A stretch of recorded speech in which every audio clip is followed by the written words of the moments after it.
नमस्कार। G20 का शिखर सम्मेलन और वो भी पहली बार अफ्रीकी धरती पर 2025 का जोहान्सबर्ग शिखर सम्मेलन सिर्फ एक आम बैठक नहीं थी, बल्कि ये वैश्विक राजनीति में एक नए अध्याय की शुरुआत है। तो आज हम इसी ऐतिहासिक सम्मेलन के हर उस पहलू को बारीकी से समझेंगे जो सिविल सेवा परीक्षा के लिहाज से बहुत महत्वपूर्ण हो सकता है। अच्छा, विषय में गहराई से उतरने से पहले चलिए अपनी तैयारी को थोड़ा परखते हैं। ये सवाल पिछले वर्षों की परीक्षाओं में पूछा जा चुका है। जरा ध्यान से पढ़िए और सोचिए इसका सही जवाब क्या हो सकता है। इससे हमें ये समझने में मदद मिलेगी कि G20 के बारे में कौन सी जानकारी सबसे ज्यादा जरूरी है। और सही जवाब है विकल्प ए, यानी केवल पहला और दूसरा कथन सही है। G20 दुनिया की लगभग 85% अर्थव्यवस्था को तो नियंत्रित करता है, लेकिन इसका कोई स्थायी मुख्यालय नहीं है। ये एक छोटी सी बात है, पर G20 के काम करने के लचीले तरीके को समझने के लिए ये बहुत जरूरी है। तो चलिए इसी जानकारी के साथ आज का विश्लेषण शुरू करते हैं। आज की चर्चा में हम इन 5 पड़ावों से गुजरेंगे। सबसे पहले सम्मेलन के मुख्य बिंदुओं पर नजर डालेंगे, फिर उबंटू की उस गहरी भावना को समझेंगे जिसने सम्मेलन को राह दिखाई। इसके बाद हम G20 की बनावट और उसके महत्व को जानेंगे, भारत की क्या भूमिका रही इस पर बात करेंगे और आखिर में मुख्य परीक्षा के लिए सबसे जरूरी तथ्यों को एक साथ दोहराएंगे। तो सबसे पहले बात करते हैं कि इस सम्मेलन से निकलकर क्या आया। जब दुनिया के सबसे शक्तिशाली नेता पहली बार अफ्रीका में G20 के लिए मिले, तो आखिर उन्होंने तय क्या किया। आइए जोहान्सबर्ग घोषणा पत्र के सबसे बड़े और महत्वपूर्ण नतीजों को जानते हैं। इस पूरे शिखर सम्मेलन की आत्मा इन 3 शब्दों में बसी थी: एकजुटता, समानता और धारणीयता। यह सिर्फ एक नारा नहीं था, बल्कि एक वादा था। एक ऐसा वादा कि इस बार की चर्चा का केंद्र सिर्फ विकसित देश नहीं, बल्कि ग्लोबल साउथ यानी हम जैसे विकासशील देशों की जरूरतें और चिंताएं होंगी।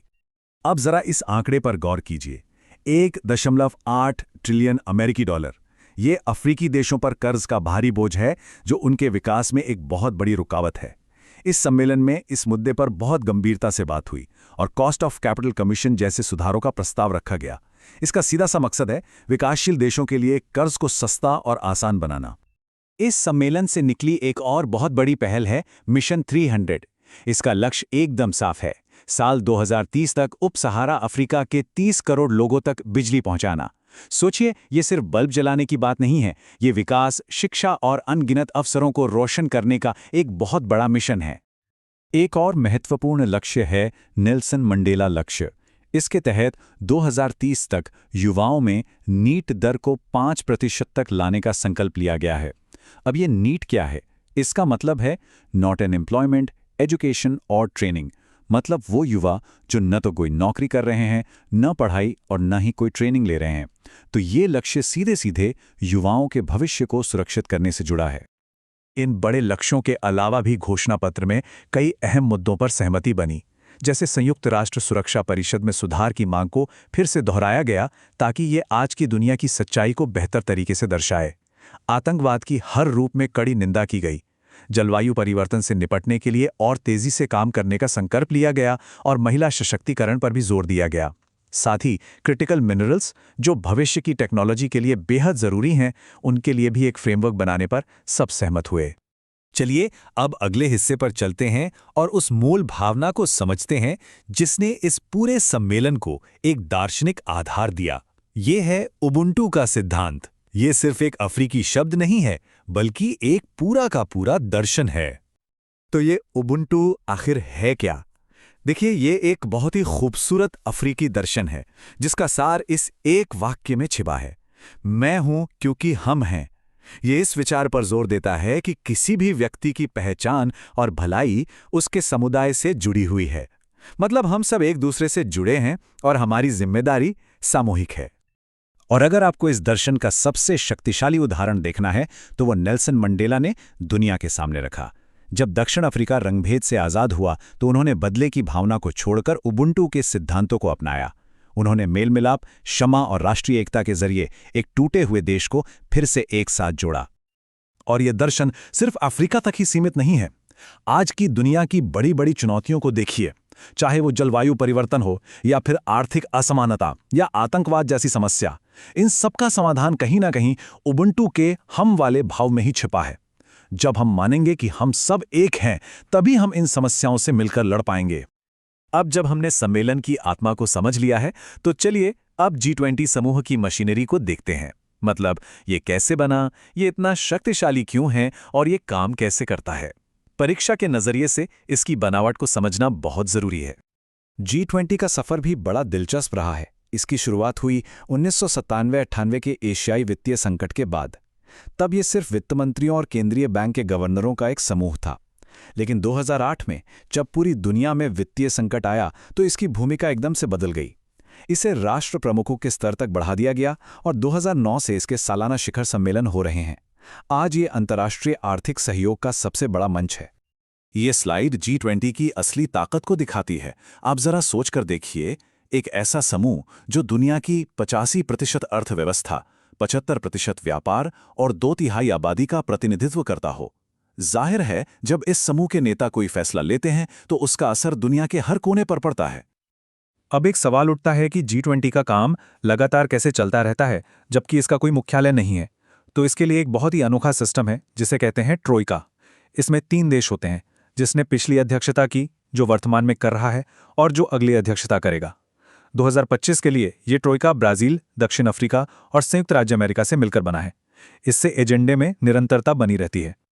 अब आते हैं उस हिस्से पर जो हम सभी के लिए, खास तौर पर भारतीय परीक्षार्थियों के लिए सबसे ज्यादा मायने रखता है। इस वैश्विक मंच पर भारत ने क्या किया, हमारा नेतृत्व कैसा रहा और हमने दुनिया के सामने कौन कौन से बड़े विचार रखे। भारत ने इस मंच पर कई बहुत ही दूरदर्शी प्रस्ताव रखे।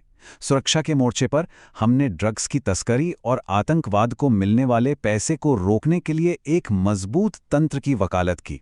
अफ्रीका के साथ अपने संबंधों को और गहरा करते हुए हमने G20 Africa skills multiplier initiative का प्रस्ताव रखा। भविष्य में कोरोना जैसी महामारियों से लड़ने के लिए एक global health care response team का विचार दिया। और टेक्नोलॉजी के क्षेत्र में हमने एक बहुत ही महत्वपूर्ण बात कही, आर्टिफिशियल इंटेलिजेंस के सही इस्तेमाल के लिए एक वैश्विक संधि बनाने की जरूरत है। तो चलिए, अब तक हमने जो भी चर्चा की है उसे परीक्षा के नजरिए से समेट लेते हैं। ये हमारा आखिरी और सबसे महत्वपूर्ण खंड है। यहाँ हम उन कीवर्ड्स और तथ्यों के दोहराएंगे जिन्हें आप सीधे अपनी मुख्य परीक्षा के उत्तरों में इस्तेमाल कर सकते हैं। अगर आपको इस पूरे विश्लेषण से कुछ मुख्य बातें याद रखनी हैं तो वो ये हैं। सबसे पहले थीम, एकजुटता, समानता, धारणीयता। फिर दर्शन, उबुंटू, मुख्य आंकड़े, $1.8 ट्रिलियन का ऋण, मिशन 300 और 5% नीट लक्ष्य, भारत की बड़ी पहलें, अफ्रीका स्किल्स और वैश्विक AI संधि। और संस्थागत मुद्दे, UNSC में सुधार की मांग और G20 ट्रोइका। ये कीवर्ड्स आपके जवाबों को एक बहुत ही मजबूत आधार देंगे। और अब आपकी तैयारी को परखने के लिए मुख्य परीक्षा का एक अभ्यास प्रश्न। इस पर गंभीरता से विचार कीजिए। G20 जोहान्सबर्ग शिखर सम्मेलन में अपनाई गई उबुंटू की भावना वैश्विक दक्षिण की चिंताओं को दूर करने में किस प्रकार सहायक हो सकती है। इस संदर्भ में भारत की भूमिका का आलोचनात्मक विश्लेषण कीजिए। इस विश्लेषण में हमने जिन भी बिंदुओं पर चर्चा की है उनका इस्तेमाल करके इसका एक ढांचा बनाने की कोशिश जरूर करें। आज के विश्लेषण में इतना ही। उम्मीद है ये आपके लिए उपयोगी रहा होगा और आपको G20 जोहान्सबर्ग शिखर सम्मेलन की एक गहरी समझ मिली होगी। कल फिर मिलेंगे एक और महत्वपूर्ण संपादकीय के गहन विश्लेषण के साथ। ऐसे ही ज्ञानवर्धक विश्लेषणों के लिए हमारे YouTube चैनल अनलॉक UPSC को सब्सक्राइब करना ना भूलें। धन्यवाद।